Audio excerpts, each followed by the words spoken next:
Po jo për ta bërë siç e bëni juve, sepse pse nuk thatë një gjë? Më është se bëhet fjalë për jetë njerëzish, bëhet fjalë për krim, bëhet fjalë për korrupsion, bëhet fjalë për. Ore, di se çfarë po flet për amendësime mo. Peshkun detet i kanë zjarr, ti thua mund të ndodh kjo. Unë po them mund mos ndo fare kjo që thua ti. Ore, nëse ka një, nëse Velia do të ishte ndjeni ta saj dosje. Se du t'ja japësh shansin? A e tjetër histori. Mundësi të ndodh. A e tjetër histori, më jam dakord me ty, por mos e bëjmë të thash edhe një herë tjetër, sikur ka ndodhur ka rënë shteti. Se juve po bëni një diskutim të tillë, sikur ka rënë shteti apo ka rënë institucioni i Spakut. Po s'është kështu pra. Ka reputacionin e një agjencie, një institucioni. Red, ata shkrin Spakun tani. Jo. Po çfarë pra? Çfarë bisede po? Çfarë bisede po bëni tani? Ti ke përballë. Ore, ne duhet të flasim në mënyrë të paksa ti ke përballë mua. Po. Që me zërin tim modest nga dita 1 e kam mbështetur Spakun edhe kur ti ke menduar që nuk do ta mbështes Spakun. Dhe unë nuk e çoj në përmend që të flas tani duke atakuar Spakun dhe duke dashur të dëmtoj reputacionin e Spakut. Por nga ana tjetër nuk mund të rri pa e thënë si njëri që e besoi atë institucion që nëse ka ndodhur siç thotë është gazetar pranë opozitës Elvi Fundo, dhe kjo është fakt. Ai thotë që është një tjetër pranë opozitës që i ka këto dosje. Është një gazetar që i ka dosjet pothuajse i pari në çdo rast, zoti Fundo. Po ta marr si shembull vetëm. Dhe unë nuk dua që institucioni që ka 70% mbështetjen e shqiptarëve, që ka edhe mbështetjen time maksimale, të marrëzoj tani mua gjithë atë madhështinë e tij që unë kisha ngritur në sytë e mi dhe shqiptarëve, duke thënë që këta të plot fuqishmit që bëjnë hetime spektakolare dhe çojnë prapahepurave njerëz më të pushteshëm këtij vendi dhe bandat kryesore, 50 kokat e tyre janë ca në arrest, ca në kërkime më tash, ky u hakoka lehtësisht dhe nuk paska siguruar akoma shtëpinë e vet. Kjo për mua është alarmante, ka problemi i madh. Është hakeruar CIA ndonjëherë më? Kanë tentuar. Po për nuk e kanë trajtuar që hajtë se nuk po vritet njeriu. Jo, se kanë trajtuar shumë, jo. S'po flasim se kanë trajtuar ashtu. Por që ka qenë tmerr kur është hakeruar. Tani ai gazetari që sapo përmende, sot kanë nxjerrë lajmin, domethënë që shumë shpejt do nxjerr të gjitha ato hetimet dhe përgjimet që janë bërë Erion Veliet gjatë një muaji në paraburgim nga data 10 shkurt deri në datën 10 mars. Pyetja që unë ngre është kjo. Këto përgjime nuk janë në domosdoshmëri apo në nevojshmërinë e as të Erion Veliet dhe as të organit të avokatëve të Erion Veliet që të dalin. Në qoftë ekzistohen, atë është i bika domethënë që ky gazetari punoka me BKH-n dhe me Spakun të brendshëm fare aty. Duket më çudi.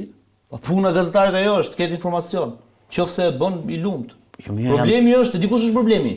Problemi është ai që ka thënë Altin Dumani tek kolegu i Dudushi para më pak se i viti, që ne kemi problem të brendshëm që po jetojmë, që ka të bëjë me rrjedhjen e dosjeve. Dhe këtë e ka ngritur si alarm vetë Dumani. Pra, në këtë kuptim, ai gazetari nuk ka faj, sepse e bëj me faj atë, po ka edhe unë, edhe kushdo prej nesh, ka informacion, atë detyrë kemi ne, për sa kohë nuk shkelim funksionin sigurinë kombëtare. Nuk të tha se ka faj. O mund të ketë ndodhur një gjë tjetër, po shkoj unë më tutje. Tani, po shkoj unë më tutje, po hamendësoj unë, me që e keni këtë dëshirën e madhe që unë të deliroj. Po këtë gjë mund ta ketë bërë vetë Spaku. Për gjetur një mënyrë për të nxjerrë një dosje. Ky është delirimi i madh pastaj. Jo, s'është delirimi i madh fare. Sa Berisha është hakerim apo vet hakerim. Bravo, e pas ka thënë doktori. Ja, se s'qen kam i vetmi delirant, pas kam dhe madhështorin delirant. Si opozita këtë. Pra mund të ketë, nuk e kam parë, po delir ka delir madhështor. Ai është delir madhështor, po. Gjithsesi, po. Po unë nuk e besoj këtë. Pra unë besoj që ai incident që ka ndodhur atje duhet të jetë një këmban alarmi, jo vetëm për shkak se do dëmtohen hetimet për 3 dosje të caktuara apo për 30 dosje, por për shkak të e para herë kosto sociale që mund të ketë. Që mund të ketë, është me mund patjetër, po ekziston aty mundësia. Pra, çfarë pret një band kriminale që merr vesh që ti ke shkuar dhe ke deponuar kundër tyre, të lërë ty të shkosh gjallë ose të thuash një të gjë në gjykat? Jo. minimalisht do shantazhohesh, blihesh e ku diun se çfarë që të dëshmosh të kundërtën. Nëse ti je ai parimori i madh dhe idealisti, shkon të mirët i merr Zoti, thonë. Shkon te të shumtët. Në këtë kuptim, për mua kjo do ishte një kosto e llahtarshme sociale. Do humbet një jetë njerëzish për dënuar një person. Nuk është Unë skandal. them ta shkrim. Jo më ta shkri, jo. Unë po them që unë po them që ja ka tronditur besueshmërinë SPAK-ut nëse do. Po. Domethënë nuk ja tronditi atëherë me metamorfozën, por ja tronditi tani. Unë them që janë një lloj. Në momentin kur doli dosja metamorfoza, që ata u detyruan që të shkonin merrnin vendim gjykate për mos publikimin e tyre, edhe ajo për mua një hakerim safi ishte. Ai ishte, është më e rrezikshme të futet dikush ndjesar janë në sistem edhe të bëj kërdin, se sa dikush nga brenda të nxjerrë një dosje për një interes politik. Se këtë mund ta amortizosh, mund ta rrethosh, mund ta identifikosh, mund ta zgjidhësh. Po nëse futet hakeri brenda, se jep akses ti me u lidh me wirelessin e SPAK-ut. Nuk kishin haker me ata, se ata ishin njerëz domethënë që kishin punuar policinë e burgjeve, drejtorinë e burgjeve, që ja çonte ish drejtorit burgjeve. Ai është bishti fundi i kavallit, që ne po flasim specialist mund të hakeroj SPAK-un. Po mirë, çfarë lidhje kishte ai? Falë, Ariana mbylla. Çfarë lidhje kishte ai që ishte ish drejtori burg me ish për drejtorin e përgjithshëm dhe për më tepër me sekretarin e Ministrisë së Arsimit. Ja ma trego pak. E di çfarë më bën mua përshtypje?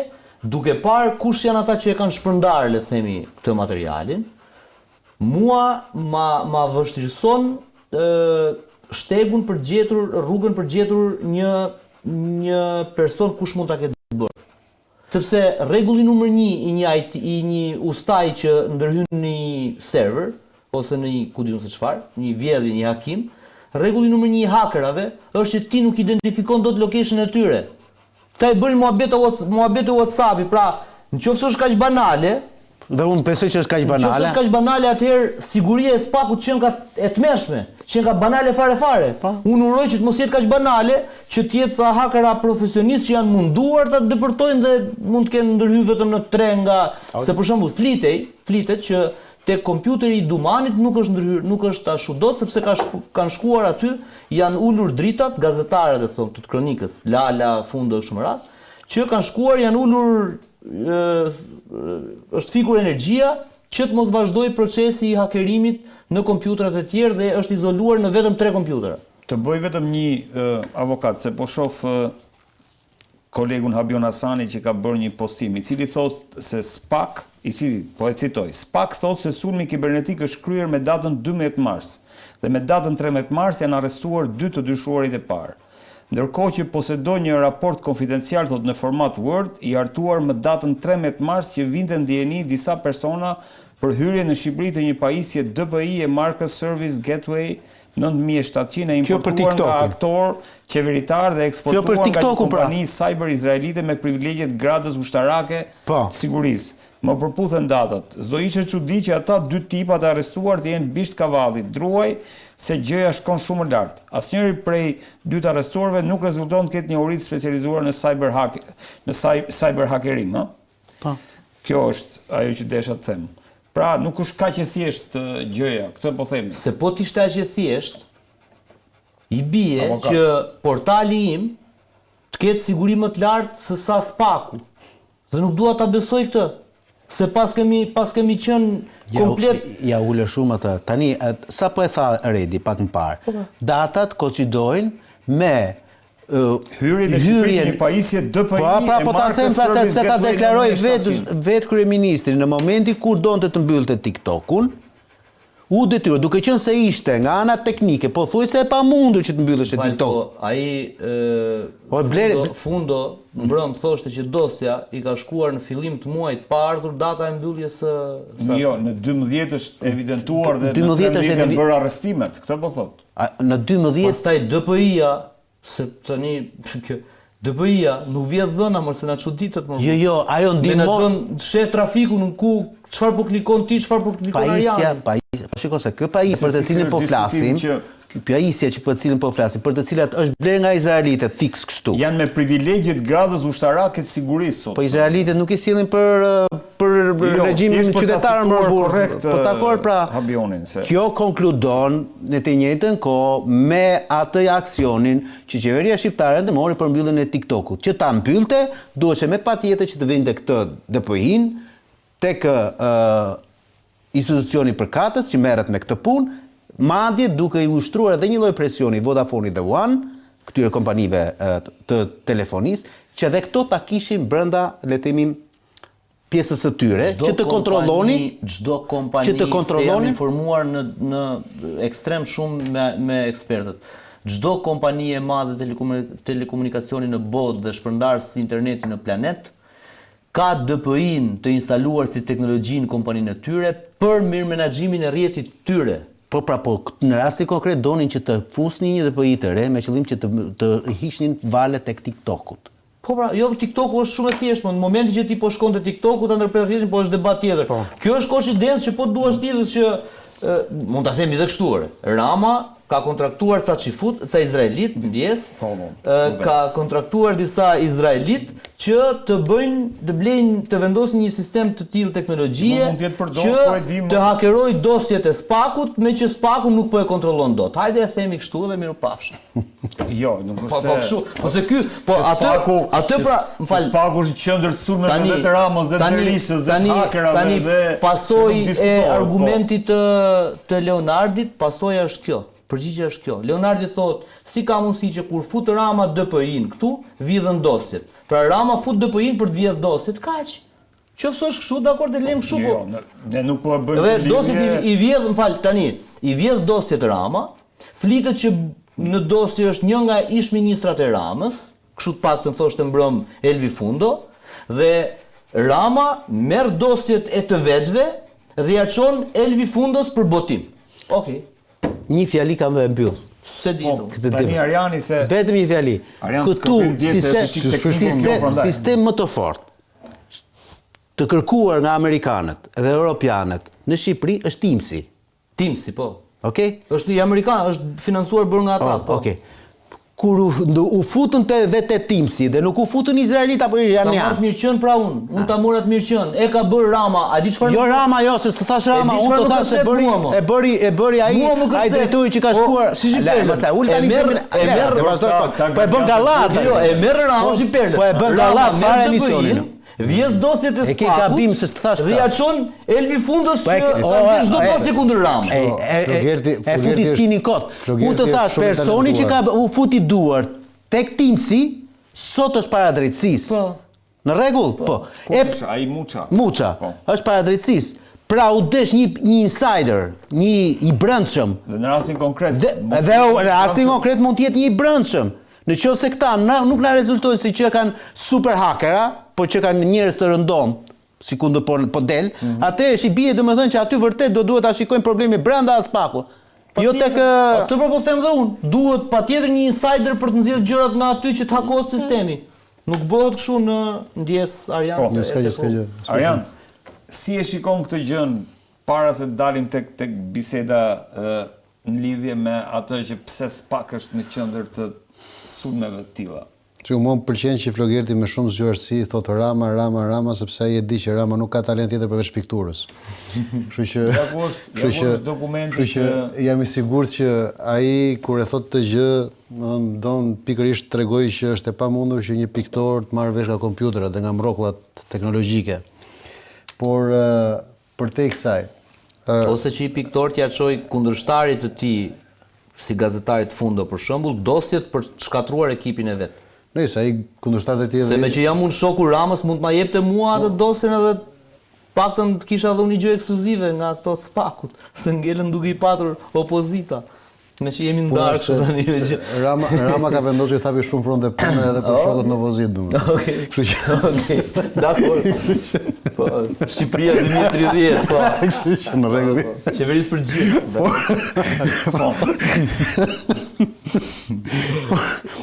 Por, shiko, e vërteta është kjo që unë e kam thënë edhe herë tjetër këtu që mua vjen shumë keq që jemi në një situatë kur ai vendi para SPAK-u shkyer në një platformë të re politike apo.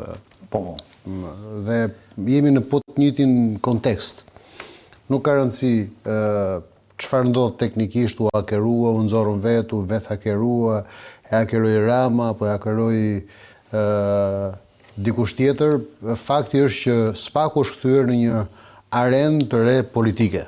Po, kjo është e vërtet, në kufirin e politikës. Dhe kjo ngre një pikpyetje të madhe mbi atë që është niveli i lartë i besueshmërisë të investimit publik për besueshmëri tek SPAK-u si zgjidhja e vetme. Ne kemi parë që shpeshherë dosje të shumta kthehen në debat të madh mediatik, kthehen në arsye dhe mish për menu të gjitha studiove televizive, në një moment kur askush nuk e ka as ekspertizën, por dhe as njohjen e thellë të asnjë dosje, të asnjë çështje. Interpretimit dosjeve, po. Po interpretohen gjithmonë kocka, që hidhen për arsye të caktuara, për qëllime të caktuara. Ti nuk e ke menun e plot, ti nuk e di çfarë ka në kuzhinë, ti nuk e di çfarë është blerja, ti nuk e di çfarë është magazinimi, ti nuk e di kush ka punuar, ti nuk e di çfarë recete është përdorur aty, por ti merr kockat që lihen edhe hidhen për debat publik. Një panoramë të plot gjës, po. Pra, që do të thotë që këtu përpiqen të kurohen ose të dëmtohen imazhe të caktuara për qëllime mirëfilli politike, politikës ditës. Dhe a e bën vetë SPAK-u, a e bën politika, a e bën të kombinuar, a e bën së bashku, a e bëjnë veç e veç, a e bëjnë secila palë për arsyet e veta, kjo është e pafalshme. Shikoj, po të tregoj që në këto momente, ne kemi atë quhet Signal Gate apo në Shtetet Bashkuara të Amerikës. Mirë po, media po mban një pozicion shumë korrekt. Gazetarët e The Atlantic dhe në këtë rast drejtuesi i asaj medie, ai është futur rastësisht në grupin ku është bërë komunikimi. E kanë futur. E kanë futur. Rastësisht e kanë futur pa dashje, e ka futur Wallsi. Dhe mirë po i ka ruajtur një korrektesë shumë madhe profesionale, sepse ai nuk është se i ka shitur apo i ka kthyer në pjesë të debatit, por ai ka ngritur një debat mbi sigurinë kombëtare dhe mbi seriozitetin. Mbi atë po flasim. Po prap. Edhe të njëjtën gjë më fal po bëjnë dhe gazetarët tu tek ne. Që se duhet ta themi, çaj takon i takon. Domethënë zoti Fundo dhe gazetari tjetër, pavarësisht se ata kanë një urdhër nga prokurori që këto nuk duhet dalin në mënyrë kategorike sepse të cënojnë hetimet, por edhe këta edhe mbrëm tek sa që ishte shumë profesional, duke se ajo që thua ti, Arjan, ndjes, ajo ka të bëjë dhe me sigurinë kombëtare, është shumë më sensitive se sa kjo. Se flitej atje për sulmin që do ndërmerrnin në Yemen apo ku ishte. A ka siguri më të madhe kombëtare se sa dosje që mund të kenë bërë me politikanë të cilët sot konkurrojnë në zgjedhje? Mirë, dakor, ka rëndësinë e vet. Po ti ke kandidat në zgjedhje të cilët janë gati për shkuar në burg dhe janë kandidatë, por pse e ke këtë? Ja lejon ligji molenar. Po jam dakord pra, po. Dhe siguria kombëtare në këtë rast sigurisht është e cënuar. Pastaj mos harrojmë një gjë Flogert që unë nuk e di se nuk po flisja për rastin konkret, për reagimin e gazetarëve për rastin konkret, por po flisja në tërësi për mënyrën se si është përdorur. Jo, unë e përsëris për atë publik që na ndjek, që këto që po themi janë fakte që ne i kanë thënë publikisht të tjerë që janë unë po flas për janë pjesë e ngjarjes. Për fenomenologjinë. Ja, fenomeni është po qartë. Pastaj për rastin konkret nuk e di sepse për të vërtetë nuk është se kam ndjekur reagimin dhe zhvillimin precis të gazetarit apo të shprehive të tij, por që ajo që mua më intereson është kjo, që unë jam shumë i zhgënjur që një nga institucionet që investua kaq shumë nga paratë e taksapaguesve shqiptar, nga paratë e taksapaguesve britanik, europian dhe Shtetet Bashkuara të Amerikës, të ketë patur kaq shumë lehtësi për të goditur nga hakerat në një moment që jo siguria kombëtare, por faktikisht aty është vendosur përtej sigurisë se gjithë shpresa kombëtare, gjithë aspirata kombëtare tek ai institucion, të jetë kaq lehtësisht i hakerueshëm, se po mendoja këtë gjë që ata në email në fakt dhe mua më bën pak sens ajo që tha Flogerti për Elvin, sepse në email ata nuk bëjnë proces sufllaqesh apo. Po, normal. Po jo dosja ama. Dakor, por sigurisht që diskutojnë për sfumatura të çështjeve. Po jo dosje pra jo. Dakor, por shiko, ndonjëherë një njerëz që është nën hetim, edhe në mënyrë të tërthor mund të marrë informacion. Apo jo. sepse komunikimi mes prokurorëve është komunikim profesional, që nuk besoj se ata porosisin filma në Netflix. Është problematike. Pra do të thotë që edhe komunikimet e emailit të prokurorëve janë sekret profesional. Unë nuk e minimizova, po Po them që ama duhet të